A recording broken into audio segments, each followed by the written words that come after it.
Welcome to Pub and Porch, Applied Stoicism in Modern Life, hosted by Adam Piercy and Mick Mulroy.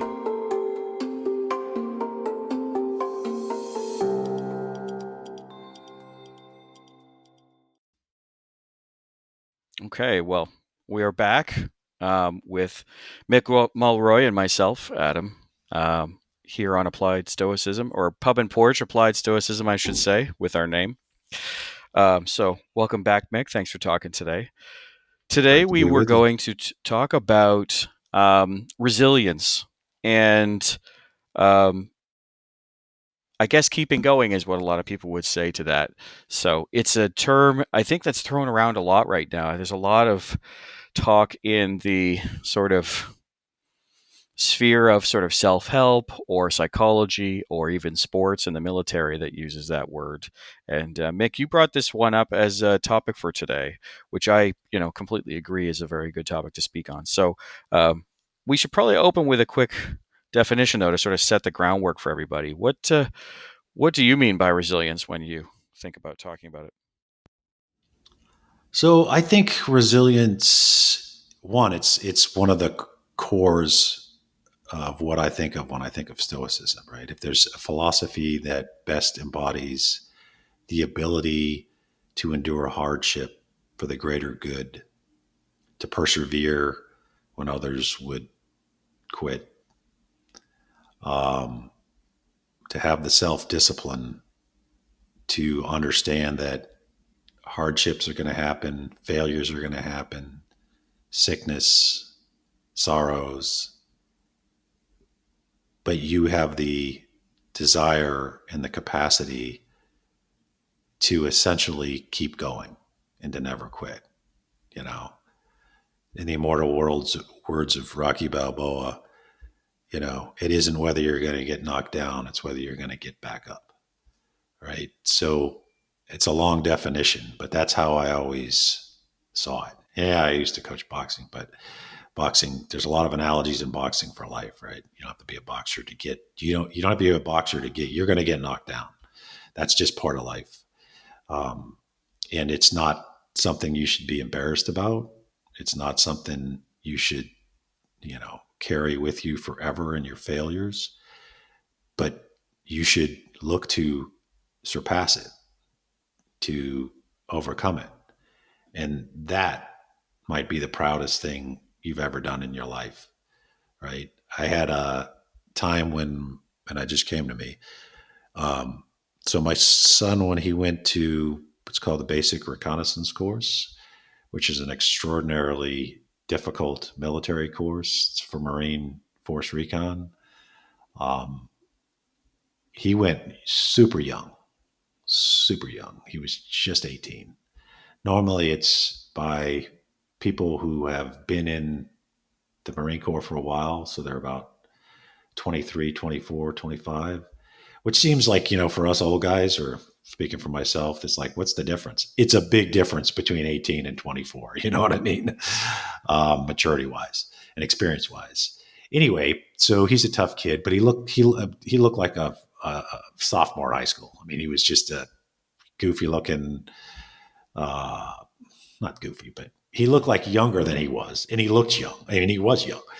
I'm trying to give you the mental image here. And he just cruised through it. He was just a physically tough guy. And I think at the end, the instructors were like, how the hell did this, whippersnapper get through this? And they told him, he went through their final version the last week. It's just total pain and agony. And then he was just told at the end, hey, we're going to make you recycle the last phase, which is common, but they didn't even tell him why, right? They just said, because you look like you're too young to do this shit, right? So, and they said, you can either wait 2 weeks or you can pick up tomorrow, because there's a class picking up in this last phase tomorrow. Tomorrow.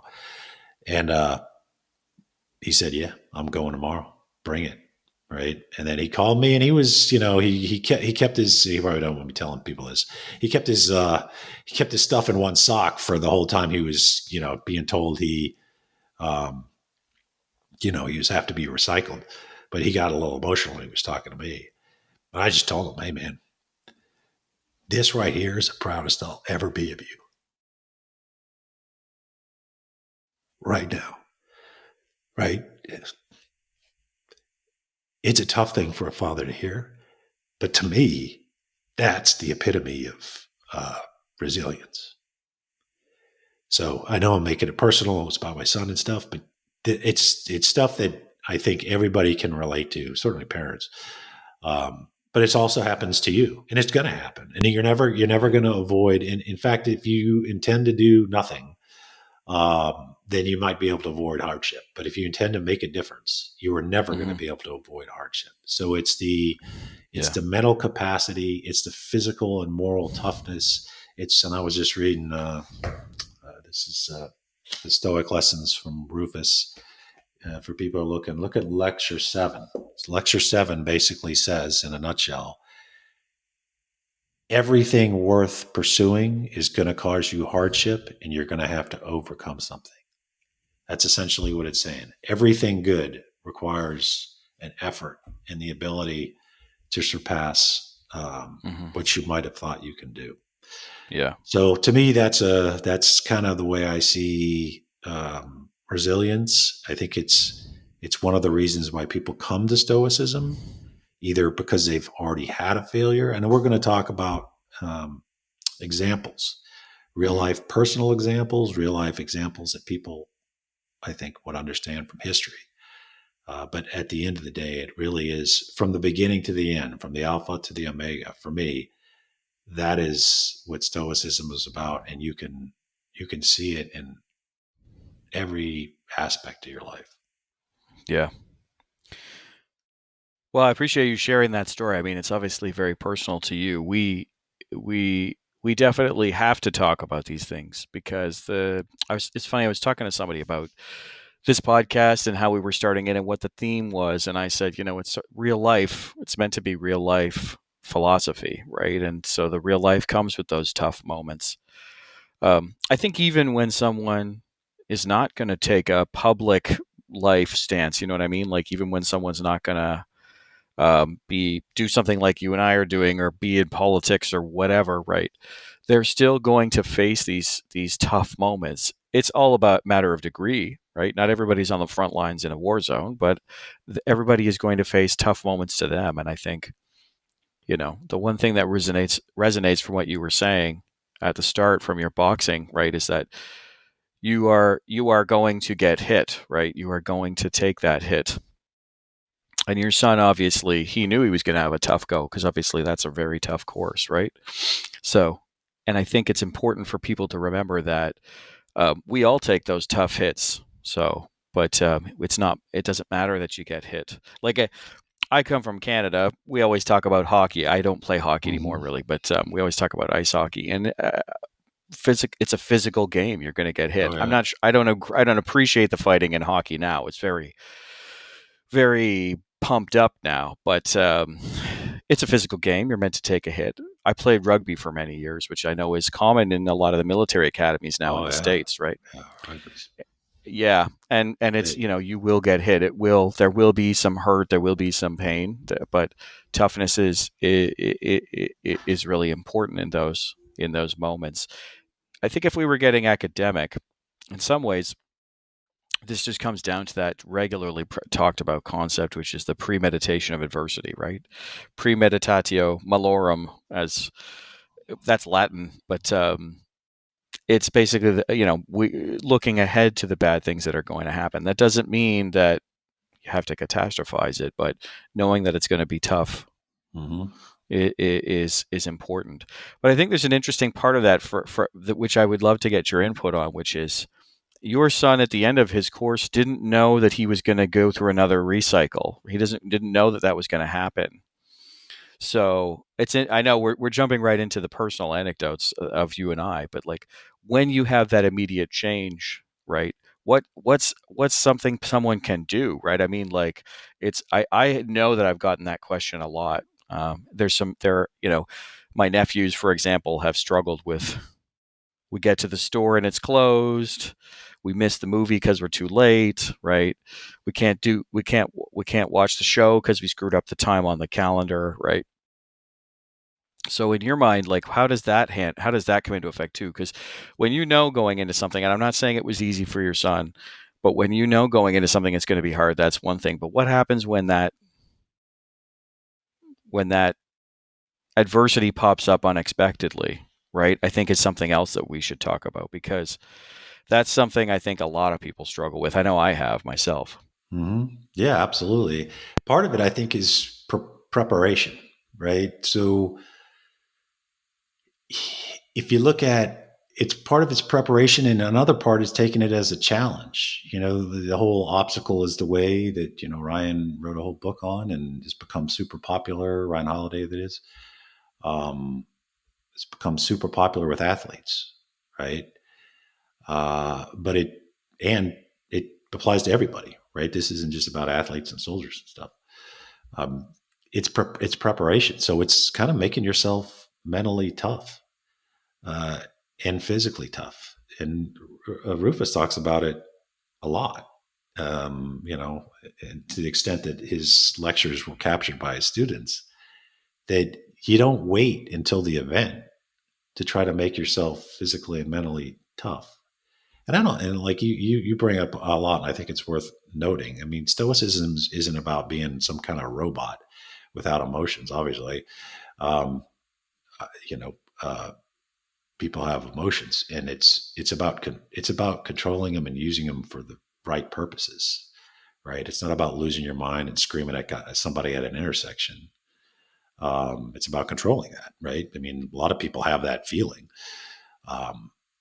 But part of being a Stoic is the ability to control it. The other part, I think, when it comes to hardships that are going to hit you in life, inevitably, the longer you live, it is clearly going to happen, is being prepared for it.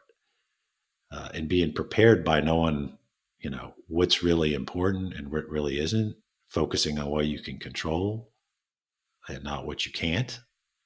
I mean, think about how many times you've seen people that are super frustrated and upset talking about something over and over and over again that they have no control over.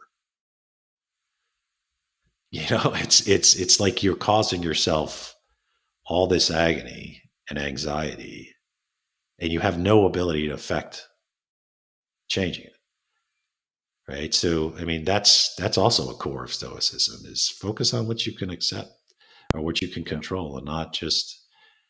And this isn't just for everyday people. I think a majority of the people that are going to listen to us are, folks, everyday folks just like us.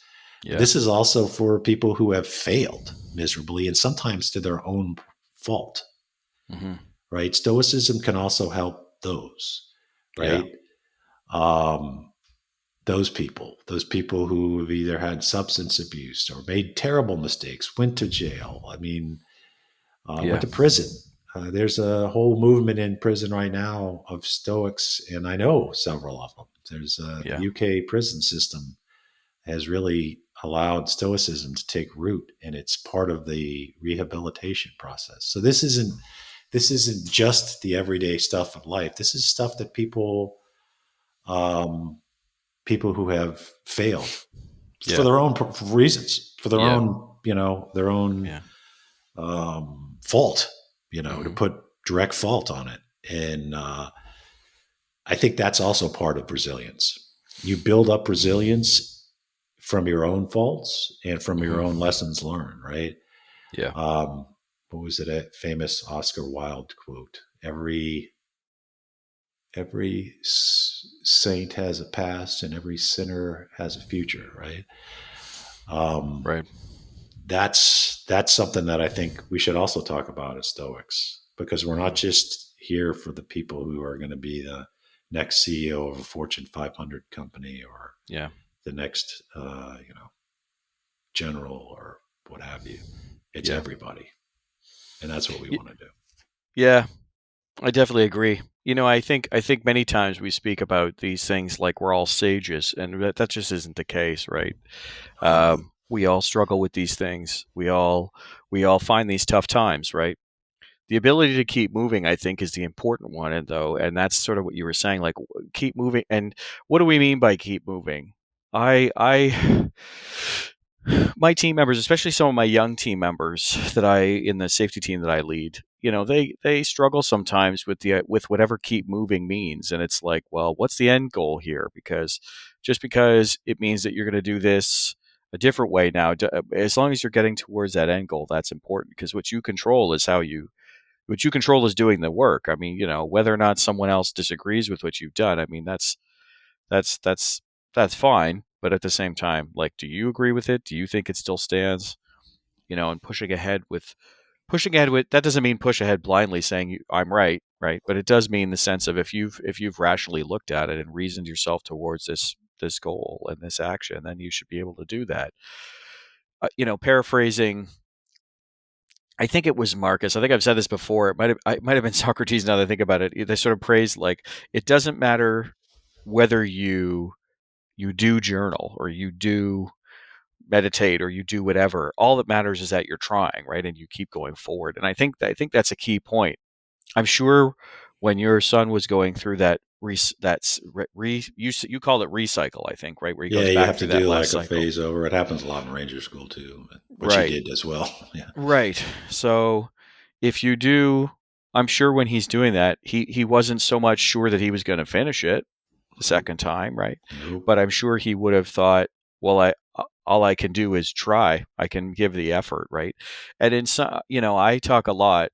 I'm sure he finished that second round, and amazed everybody, because I do know a little bit about your son. You and I have spoke about him before, but what I'm really getting at is, like, as long as people are given the effort, I mean, that's at least half the battle, if not more. And I think that's really important. You just have to try. Like, are you going to lose your temper and yell at somebody when you don't want to? Yes. Are you going to stumble and break the vase that you were trying not to break? Sure. But I mean, what do you do next? I think is really, in some ways, key for me. You just keep moving forward, as per your Balboa quote. And I think that, to me, has always resonated, right? I'm not so much a no person. I don't really like the idea that everything should be halted because someone disagrees with something. I always want to know, like, well, where are we trying to get to? So the answer is no right now, but what can we get to and go forward? And so when I talk to a lot of people about this, I try to retain this idea of just, like, you got to move, just keep going somewhere with it. It's not, now, this doesn't always work. Let's be honest. I'm sure someone's going to want to give that comment, right? It doesn't always work. Sometimes it is wrong, and you have to totally go back to the drawing board. But even that is doing something, right? Yeah. You can still move forward. To quote President Bartlett from the show The West Wing, right? It's what's next, right? He's like, okay, can't do that. Can't get that bill through. Can't solve peace in this area of the world. But what's next, right? And I think that's something that's there. It's easy as people, and we use this in my world a lot, to get stuck in what's called analysis paralysis, right? Mm-hmm. Where you are consistently just like, how do I move forward? I don't know what's going on with this or with that. It's always like, well, sometimes you just got to give it a shot. And the toughness and resilience is not getting it right. I think people think that's what it is. We're not Superman with bullets glancing off of us. That's not really how life is. It's more the case of, are you making progress? Are you moving the needle to, I'm using all the analogies because those are ones that come up a lot in my world. Moving the needle on the tack or on the Mach-meter or whatever. And I think that's what I talk about a lot with people, is the toughness side of it, of keeping going forward. I always try to continue the conversation if someone disagrees with me, to be like, all right, well, tell me why. Let's hash that out. And they usually freeze a bit, and you go, no, you have a feeling about that. Let's work it out, right? So anyways, I'm not sure if that made a lot of sense, but it is interesting to sort of get to these points where so many people, because you and I both, I'm not sure what your experience is like, but a lot of people ask me my opinion on stuff. I don't know why. I'm not sure why. They just sort of say, well, what should I do in this circumstance? I'm always like, I would love to discuss it. I don't know if I'm the right person to talk about it. But when I end up talking about it with people, so many times over, I'm just like, okay, well, what can you do next? What's your next step? Because trying is, the big thing. I'm not going to quote Yoda here. Let's not go into the do or do not. There is no try. There is try. You either do it and it fails, or you do it and it doesn't fail, but it's all trying. So It is. what do you? And Yeah, what do you one of think the things of? I think we could do for the next generation or every generation after that is actually teach resilience. Right? We don't really do that. We actually try to make everything, um, obstacle free for our kids today. And I don't know that that's setting them up for success, because as soon as they get away from being told that everybody's the winner and gets a trophy, and never tell my kid that he failed at something, they hit real life and they're slapped in the face, because real life isn't going to act like a helicopter parent. Real life isn't going to tell Yeah. you you're right when you're wrong. Yeah. The courses, and I'm familiar with military stuff and intel stuff.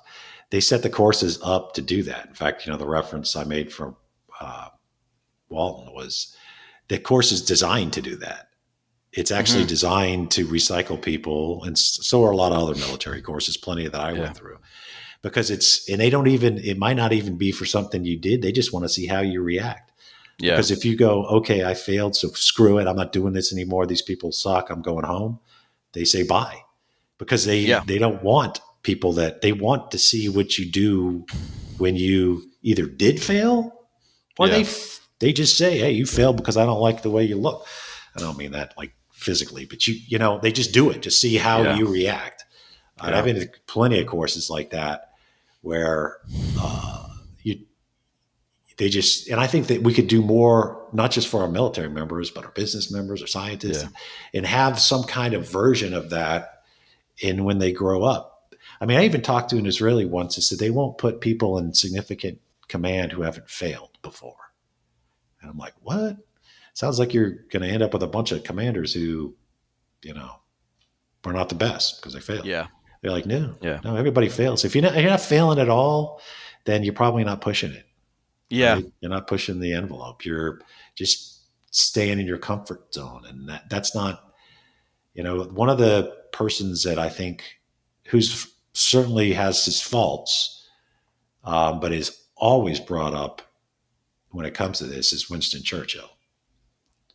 Churchill failed his first two entry exams into the Sandhurst Military Academy.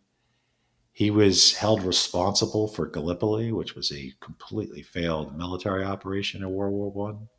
He was Yeah. exiled for like 7 years politically. And after being the principal leader that won, World War II, at least against the Nazis and defeated Mhm. fascism, he was elected, he was thrown out of office. Yeah. Yet he's considered by almost every historian as one of the most significant leaders in human history. Certainly during his time period. But actually, if you just Google leadership throughout history, his name is almost always, and It's always tied. Yeah. it's tied. And I think part of it, one, is because rhetorically you can't beat Churchill. I mean, you could quote him all day long. Great And I don't speechwriter, want that's for to, sure. he was not the perfect person, right? He had some racial issues. I'm pretty sure he didn't like the Irish at all. Yeah. But you have to appreciate him for what he was, which is a person who never said die, right? He never Right. gave up. He was shot several times in combat, awarded for it, decorated for it. He failed so many times, yet he kept coming back. And his leadership during World War II was as noble as Leonidas of the Spartan era. In the modern era, I would say President Zelensky of Ukraine, is very Churchillian. He too has, had his ups and downs. But I think if somebody that we could all look at and see as a model for this, and Churchill quoted Stoicism all the time, and He did, yeah. all the Stoic books. He was, I think, sometimes we use people as an example of Stoicism that didn't consider themselves Stoics. I actually think Churchill would have fell squarely into people who acted Stoic, who would have considered themselves at least a follower of the philosophy, and I think Churchill is one of them. But there's other big examples. out there. But Churchill is the Yeah. one, I think, because he failed so epically, um, that's what people should look at. I mean, how many times he lost an election, and Yeah. but we're not all going to be the prime minister of England, but we'll all have those trials and tribulations in our life. And are we going to quit and just take our ball and go home, or are we going to figure out what we did wrong and try to do better next time and look at the whole as a test, like Rufus said, or Aurelius said, it's a test. You need to look at this as, the obstacle is the way. Yeah. Not just as something you have to endure, but take it straight on the chin and keep going. Yeah, I mean, I think from that quote, I think the key thing is what does it really mean, right? The obstacle is the way does not mean that you give up. The obstacle is the way means that the obstacle is part of where you're trying to go to now. So enough of trying to go straight, you're going to have to go around it or over it or through it or under it, or turn around and go back and make another plan and come back again. But, I think that's a really important part of it. Working in the space program, right? It's a weird job. I'm going to be honest with you. You talk about weird stuff. Like my partner likes to make fun of the fact that I have to think about space fungus, right? But the thing is that the space program is one of those things where risk is built into the job, right? You are entering an environment that is literally going to kill you at every turn. There's no air. It's not warm enough, or it's too warm. There's radiation that'll cook your brain, right? There's all of these things that are out there. And what I'm not saying is go, hell's bells and never think about these things. That's not what Stoics would say. But it is the case of it's like, I know these things are present. I know these things are there. And I'm going to make a decision to address those things, work with them, work around them, through them, over them, under them, and keep going forward. That is toughness, right? And I think that's really important. When you look at, it was like from Kitty Hawk and the Wright brothers to the landing on the moon, it's like 50 years or 60 years, right? It's tiny. And it's one of those things where from from the invention of the candle to the invention of electricity is like thousands of years, you know what I mean? So it's a very truncated period.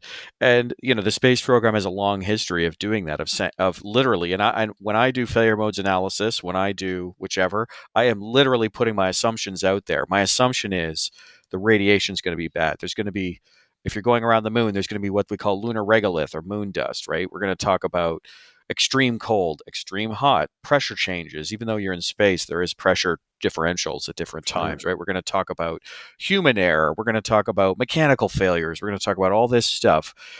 And I think a lot of people can learn from that approach because we don't ignore it. We look it straight in the face. And that's what I think the obstacle is the way is. I know it's cold outside, so we're going to have a heater. I know it's going to be too hot, so we're going to be able to turn off the heater, right? And it sounds ridiculous when you put it down like that, but it's so specifically applicable to everything in some ways. It's just this idea of like, I know there's going to be a tough thing to that, but then toughness is working with that. And I think that's something that anybody could kind of look at, right? So like, even if you look at the mundane, I mean, I spent this week in PowerPoint land, right? Where it's like, well, the problem is that, well, we might put something on a slide and they might disagree with it. And I go, okay, what's that? What does that mean? Does that mean that we're dead in the water? No, it means they're going to disagree with it, right? And the toughness is not, because if we were too scared to do everything, we'd never do anything. Exactly. And I think that's really important for people to think about. Yeah. So, I mean, one of the key things for me is always going to be just like, and I've spoken about this before, so you might remember this already, but there's a part of my personal philosophy, which is a Zen concept called beginner's mind, which comes from the phrase, the mind of the beginner has many questions while the mind of the expert has few. And I and it's funny saying this out loud because I usually don't tell people that I do this because it gives me a bit of a one-up in some ways, but is that I go into a room and I'll be like, I don't know anything. I know nothing about this. Tell me everything you know. And so many times people will tell you all this stuff, right? And in the engineering world, it's very common to find these persons who they never want to make it sound like they don't know something because Right. you have to know everything. But you and I'm sure you're going to have had these experiences as well. We can't know everything. You don't know Nope. everything. I don't know everything. We're having this conversation to learn from each other at the bare minimum, as well as the hopeful many listeners that we'll have. But ultimately, I learn more from saying I don't know, right? Because it's and that I think takes toughness as well. Is someone saying Yeah. I don't know, help me, or someone saying I don't know how to do this. Let's take a look at it, right? And when a lot of people, what I'm hearing in this sort of dollar sign stoicism and broic world and stuff like that, is this, you got to be perfect, man. And I've never subscribed to that mentality. I've always believed that toughness and true growth and personal gain and whatnot comes from the hard stuff and falling down and having to get recycled and having to get, do it again or to fail a course. Like a lot of people don't know this about me, but I flunked out of university for engineering.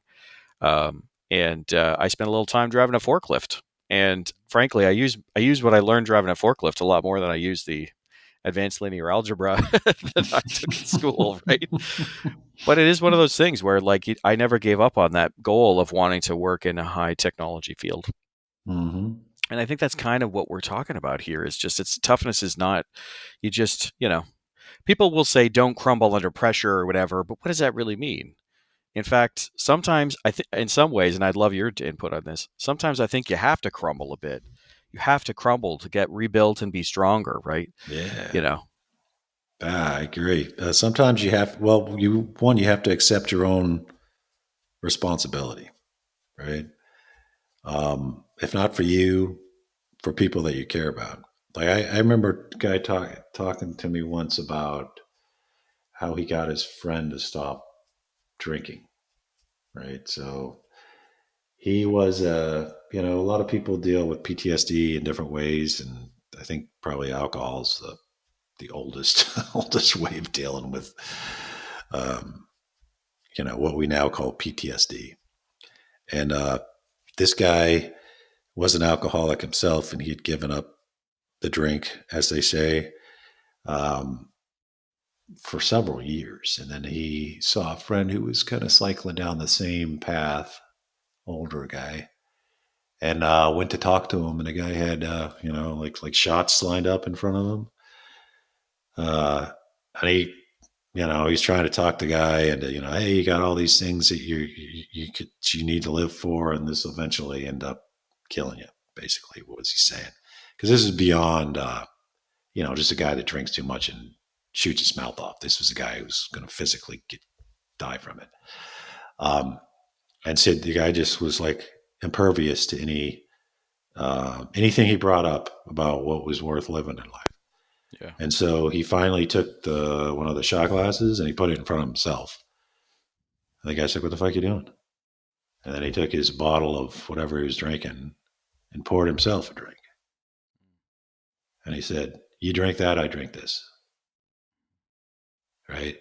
And he said, the guy was like, "Shit, man, you've been sober for years, dude. You've got your life back on track. He goes, you drink that, I drink this." And I'm not saying I'm not a therapist, so don't take this for like what you should do.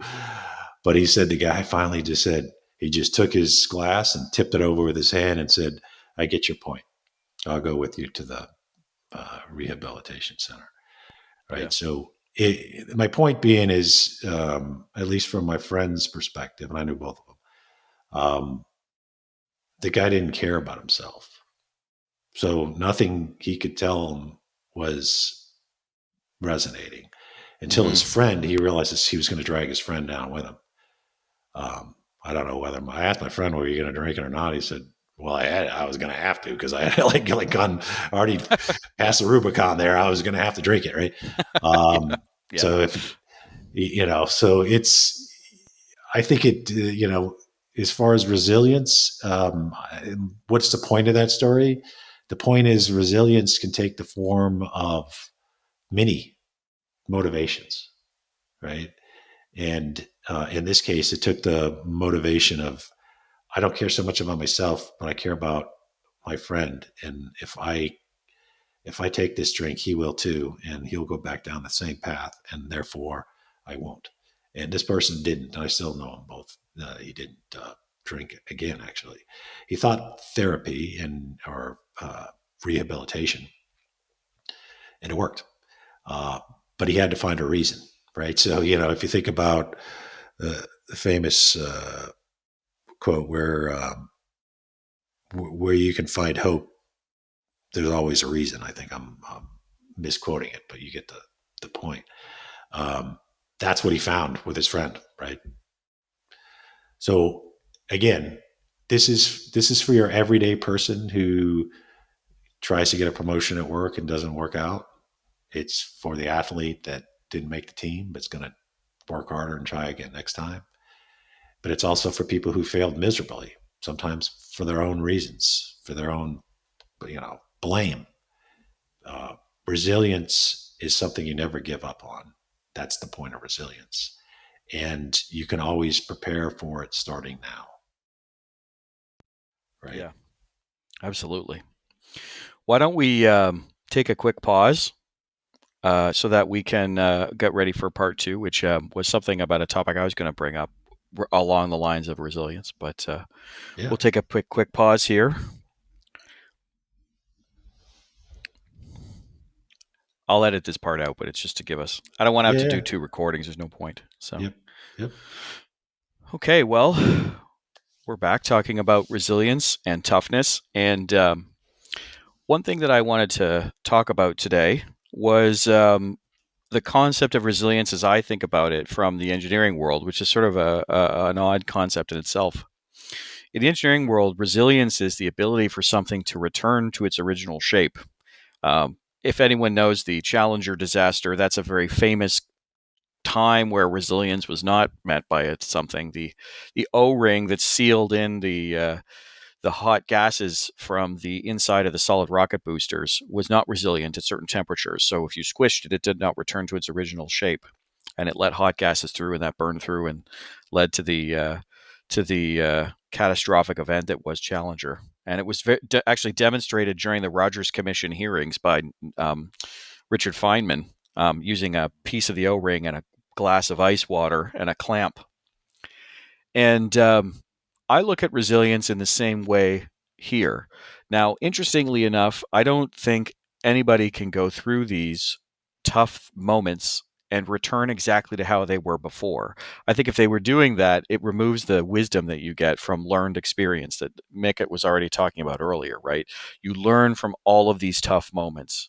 You crumble a bit, you build yourself up, you get back up and keep moving, and you're a little smarter, you're a little wiser.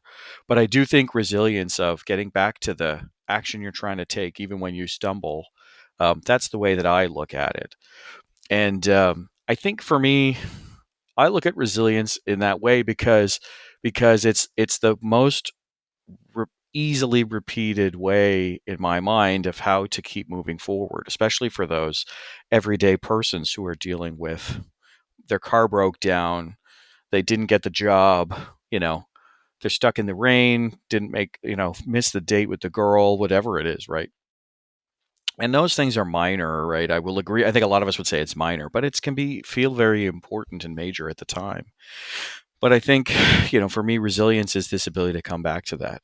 And how you do that in many ways, I think, is that idea that you have to have the expectation to kind of learn. But what I want to focus on talking about now, because this is a conversational podcast with you, Mick, is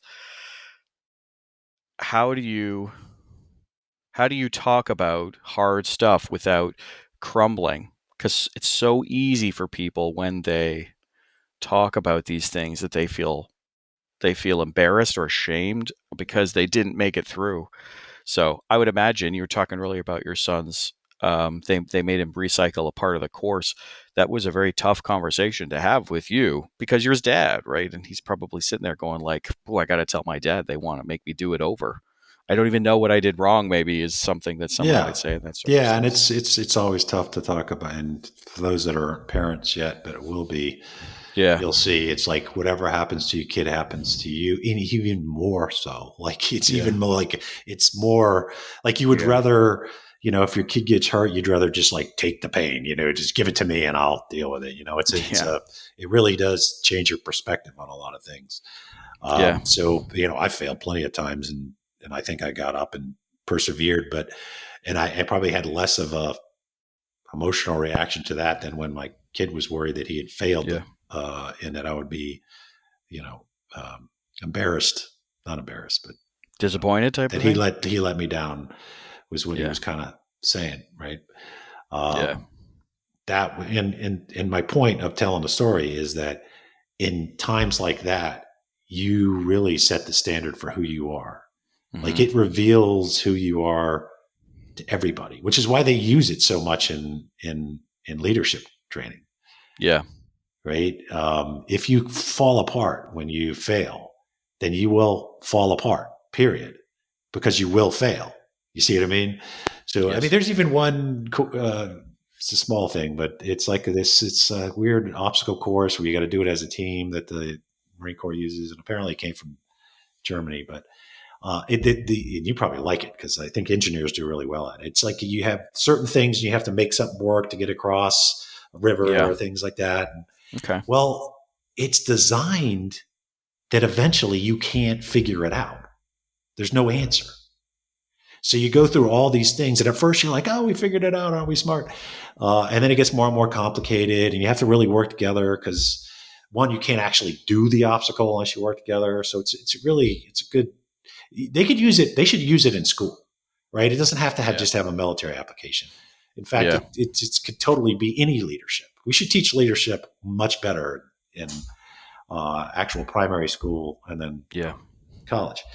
But anyway, the whole point at the end, and they don't tell you this until way later. Somebody else tells you, by the way, you can't solve it. But you got to the 10th stage, there's no solving it. But it's also to see what you do. Do you fall apart and start banging on the ground and you turn on each other? That's what happens almost all the time. It's the other guy's fault. Well, you don't got an answer, but it's that kind of thing. So the whole point of it is to reveal yourself. Yeah. And if you did fall apart, start acting like, a baby, or start blaming the other guy, or just turning in internal. There's kind of different personalities. Some personalities project against other people. Some absorb it and beat themselves up. Neither is really helpful.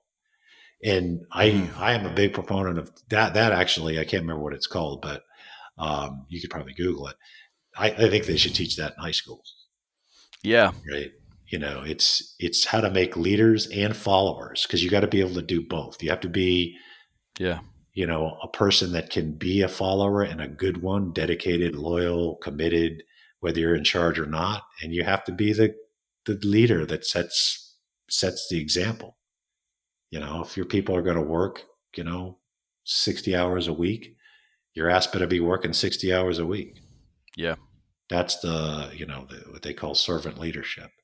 And it shouldn't just be in the military, right? The military is just one faction of society. That's what I'm most familiar with, but it's not the end all be all. They could teach all of this stuff in basic leadership, whether you were a teacher, an engineer for a space program, or, you run a dry cleaning business.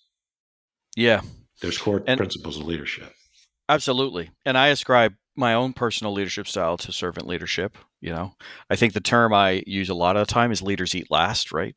In the sense of they need to get done first. But I think if we could pick on something from that course that you've got, which does sound really interesting, and I'd be interested to see if they have videos of it or something like that, is also this idea of like talking about it, right? I think what I get from the course that you were describing in that line of thought is that they need you to talk to each other, right? They need you to say this stuff out loud. And I think it's really interesting because Stoicism is inherently a philosophy that is meant to be discussed, right? We're not dogmatic in the way of this is what we are, yes, we have core virtues, right? But I Yep. mean, even Socrates would always say, if you think there's other ones, right? Hmm. Or Marcus would say as well, if there are other virtues, then they should exist. But these are the most universal ones that we've got. And I Sure. think talking about it is a very important part of it. Now, the way I interpret that, and this is something if we talk about leadership and how you deal with this toughness, is like when stuff sucks, it's okay to say it sucks. I think, right, is something that's Yeah, yeah. really important. I'm sure when you were going through basic, or when if you ever did any of the courses like your son did, there were times you were like, "This is fucking horrible," Oh right? yeah, yeah, yeah. I've been plenty of those courses. Yeah, Yeah. and so I've spent a little bit of time reading the writings of someone named Steve Magnus, and he wrote a book called Do Hard Things, and he talks about this football team that in the 50s they had a perfect season, and the this classic football 1950s football of like never give in, never surrender. The coaches barking orders, you're doing this wrong, da da da da da. And they did have a perfect season, but he was talking about how interestingly after that season they they had like the worst season ever. They did that so that it only worked for one season. So it works Hmm. in the short term, it doesn't work in the long term. And what Magnus has studied is the more this idea of like it's okay to say that it's tough. He's a NCAA track coach. I think originally that was his big thing alongside his psychology work. He was sort of saying like there's a thing about top level runners where they know when it sucks and they go, "Oh, this sucks because it's hard," but then they just kind of keep going because they talk themselves through that tough moment. And I have used that in some of these tough conversation moments with my team, for example, where it's like they when we're talking with someone who disagrees with us in the safety world, you get into a lot of debates because you essentially have to grade other people's development work, right? To say like, is it safe? Have you built in the right redundancies or the systems in place? People struggle with that, and I'm known for saying in these meetings, I'm like, I know this sucks. I know it sucks. You and I don't agree on this, but like we are getting somewhere. And I think it should be okay to talk about that. And I think this resonates with me with the basic Stoic principle as well of just like you're not perfect. You're never gonna not have these bad things happen. They will happen, and that's okay. Hmm. And I guess I wanted to lead to this part of the conversation about talking about it because I think it's important that people understand that you can talk about it. You were quoting me earlier about saying we're not robots, and I think that's a very important thing here. Like we people imagine us as these bulwarks that everything glances off of us and we have no response to them, and I don't it just that's never been the case. Marcus writes in the meditations about the emotions that he feels quite deeply, Hmm. but that doesn't mean that he wasn't tough and didn't fight. It doesn't mean that he didn't fight the Marcomanni on the Danube on the frozen river, right? That's As right. if you Donald tells that story in his book about Verisimus. But ultimately, I think it's very important to think that that dialogue with yourself is okay to have. I think a lot of people go through this shame cycle where they're like, this sucks and I'm doing really badly. And then they start to go, I suck at this because I'm doing badly. And then they're like, I suck. And then they go, I feel shame because I suck and I'm bad at this and I should feel shame for this. When in reality, this is all normal. And the dialogue that we have with each other and with ourselves is something that's very important and it's okay to have. So it's hard to verbalize this. I've never talked about this, and that's one of the reasons why I love doing this podcast with you, Mick, because I never get to talk about this type of stuff with other Hmm. people. But I'm curious your thoughts on that, though, about that dialogue with yourself, because I think it's like the average person is going to have an inner dialogue with themselves as they go through tough moments. Yeah, I think part of the resilience is having that inner dialogue. It's actually having it. It is one, not being so shocked when something slaps you in the face. If you accept that it's going to happen, because whether you accept it or not, it's still going to happen. But if you understand that and not live in Shangri La, at least in your mind, then you start building that resistance. I always thought, I'll bring this movie up because I always felt it was exceptional. I've sent it to other friends, and they look at more for the survival part of it. But if you ever seen the movie The Gray, It's got Liam Neeson. He's like a sniper who crashes in Alaska, and he's he basically becomes the alpha wolf in the humans, and they're getting chased by wolves. And I've always had a fascination with wolves, right? If you're looking on YouTube, me too. That's the name of our company, Lobo Institute. Yeah. But the point is, the reason why I like it so much, on top of the exceptional acting, is the end. Mm-hmm. It's the end, which I always viewed as like the perfect Stoic stand. Mm-hmm. And what I mean by that is, he's the last one, right? Every other human's dead. He's running for his life, and he falls face down in the snow. He gets up and he realizes, oh, damn, I'm actually in the wolf's den. I am now surrounded by wolves. And then the alpha male wolf comes walking out of the woods, and it's him against him. And so many people, like 99% of people, would have tried to run and got shredded. Or they would have crawled into a ball and said, woe is me, I'm fucked. But the only thing he could control then was not whether he was going to die. He was going to die. It's how he was going to die. Yeah. So that's why I find it so inspiring, so Stoic, because instead of just like, hey, he grabs a little bottles of booze and he breaks them and he ties them to his hand and he's like, I'm going down like I'm like a Stoic. I'll just go ahead and say it. Like I'm fighting to the end. And if I get shredded by this alpha wolf and every other wolf in here, at least I'm going down swinging, man. That's so. I think you can use Stoicism for your everyday life ups and downs. I think you could use it for your most significant failures. And I think you can use it all the way to the end, even when there's no hope. Like there's like you get to choose how you react to the situations that presents themselves. And that includes death. Yes. And we're all going to die. So you can either go, like I think it really is said, death smiles upon us all.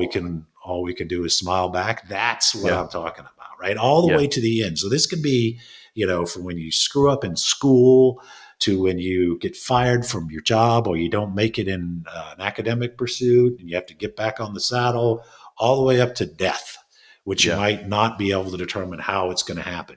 But you can determine how you're going to react to it and how you're going to face it. That's a dramatic example, the gray, right? Sure. But I think it's everybody's still going to face it. Yes. And everybody will face it. And I think that's the important thing, right? Like so much of this comes down to the fact that like we have to remember that stuff's going to go awry, right? To speak in Shakespearean language, or stuff's going to go to shit.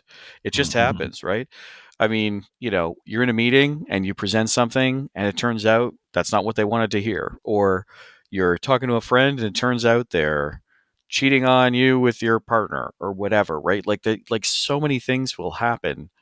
And so many, and those are in there themselves the extreme example, but even the simple thing of like I was going to go for a run, now it's raining, right? Like those are all things that can show you where your toughness lies and whether or not you have the ability to be tough, right? And it comes down to that choice. What one of the things I love to remember from Marcus, from his quotes, is he sort of says, if I had to be anything, I would want to be a boxer, just to circle back to what you were saying at the beginning, because he says, if I'm a gladiator, I have to pick up a sword and a shield, right? I need other things to help me get through this tough moment. But when I am a boxer, I need only clench my fists, meaning I can rely, like in that some way you have to remind yourself, I can rely on myself to do this. I can rely on the tools that I have built for myself, the choices that I have made, right? I need only clench my fists to have my tools and my weapons at my disposal. And I think that's something that I really try to remember, right? Like you and I have both talked about practices we have. I think you do a little bit of journaling, right? I don't remember though. I'm a journaler myself, but I also, I have a meditative practice and stuff like that because but that's kind of it. I think also a lot of people think this stuff is like you and I are sort of chanting for 12 hours a day. We really don't. Like, I don't think you chant, right? I Oh, don't, but people think that that's what this takes, but it ultimately comes down to the choices we make, right? And the resilience that we have is built up over time of having stuff go wrong and learning about it and that it's okay. No human being goes through life in a perfect environment without, you know, marring surfaces and dings and nicks and scratches and scrapes. I mean, I got a fresh scar on my elbow from a roller ski crash from about 4 weeks ago, right? hmm. I'm still roller skiing today, right? I didn't say Yep. no. I got back up and try to keep moving forward on it. I don't ski that direction anymore on the road because it's a really bad part of the road. But, Yeah, resilience that's doesn't different. mean keep pounding your head against the wall, right? I mean, Exactly. That's another thing. you go around you. Um, yeah, and so I got about 10 minutes before I have to go get ready to Yeah, talk. no, Uh, I'm keeping an eye no, on the I'm clock. bringing this up on the podcast because what am I going to be talking about? I'm going to be talking about Ukraine. I already Yeah. mentioned Zelensky, right? But you want to talk about resilience, Yeah. right? So I was on the air when the Russians invaded in February of 22. And I'm Mm-hmm. telling you, because I talk to analysts all the time, because I am a national security analyst. And Yeah. they were like 3 weeks, others were like 3 days. Russia's going to be rolling into Kyiv, Yeah. and it's going to be over. Well, it's 3.5 years later, and they've taken 20% of Ukraine. Yeah. Um, and it's largely, and this is a country who is 4 times greater in population and 28 times greater in geography. Mm-hmm. And it really came down to the resilience of the Ukrainian people, why we're still talking about a ceasefire, and not the complete absorption of the Yeah. democratic country of Ukraine into it. So there's real life, and it's not just Zelensky. Zelensky, I think, is a good representation. In fact, I was told by somebody who knew when they crossed the line of departure and went into Ukraine, the U.S. basically pleaded him to leave. Yeah. They said, "Hey, they're going to send Spetsnaz. They're going to kill you. That's the first thing they're going to do." And he famously said, I don't need a ride. I need more ammunition." Right. So Yeah. these are really dramatic examples, but it's something I think everybody can relate to because unless you're living under a rock, you understand what's happening in Ukraine. Well, But it also, does show you I how think also much if someone, resilience can matter. yeah, it can matter. And also, like, if someone can be resilient like that in probably the most primal moments of being human, survival, right? Doing it in the day to day when you get in a car accident, when your partner leaves you, when you get fired, that is a drop in the bucket of the total type of human experience where you can use resilience and toughness. So, well, but sorry I spoke over you there. Apologize about that. But yeah, I think we should probably wrap it up there. That was a really great conversation. I appreciate your time today, Mick. Um, but you need to get off, and I have to get on to some of my tasks for this Saturday. So Yeah, we'll great say, discussion. A lot of these are yeah. going to come back, back and back, obviously, because I intend to Hmm. do this for the next 45 years, which will put me at 110. Probably not going to live that long. But my point being is we're going to be talking about resilience many, Yeah. many, many times over. And you asked about journaling. So one thing I do that, folks in the audience might want to do too is I doodle, I write stuff. And then eventually when I kind of really hit on something, I write an essay, which is a form of journaling. And what we Yeah. intend to do is have our own Substack on for Pub and Porch Yes. Applied Stoicism. So, Hmm. because we want this to be interactive, we're not professors of philosophy, and we're not speaking to you from Oxford or Trinity. We're No. talking to you from our houses, and we're talking to you with humility in the sense that, I mean, we don't really know more than probably many people that are listening to us right now. So Yeah. we'd like this to be interactive. And if you want to spend the time to write an essay on some of this, let us know. And then Hmm. we will have, in fact, we already have our um, email, right? Yes. You want to remind everybody about Yeah, that. so the email is info@pubandporch.com. There you go. Send it to us. Yeah, by the time this episode goes out, the website should be up, so should be able to see a little bit more info on what's going on. Be a bit patient with us. It's just me and Adam. We don't have a staff. Yeah. We both have full-time jobs, so we both have full-time jobs. But please do it. We want this to be a team. We want it to be a team that we go through, and if we make mistakes, obviously point it out. But we'd love to have people participate and have the ability to. I mean, that could be a form of journaling. Write an essay and send it to Pub and Porch. Yeah, totally agree. Okay, well, looking forward to the next one, absolutely. And until then, we'll sign off. So thanks, Mick, and thanks, everybody. Thanks, my friend. We'll see you on the next one. See you on the next one. Cilantro. Thank you for listening to the Pub and Porch podcast. If you'd like to find out more about the podcast or its host, head over to pubandporch.com, and you can listen to all our episodes on Spotify, Apple, or whichever platform you prefer. And if you'd like to help out with the podcast, you can find us on Patreon. Drop us an email if you have a comment on any past episode, you have a suggestion for future episodes, or you have an essay on an important topic for Stoicism.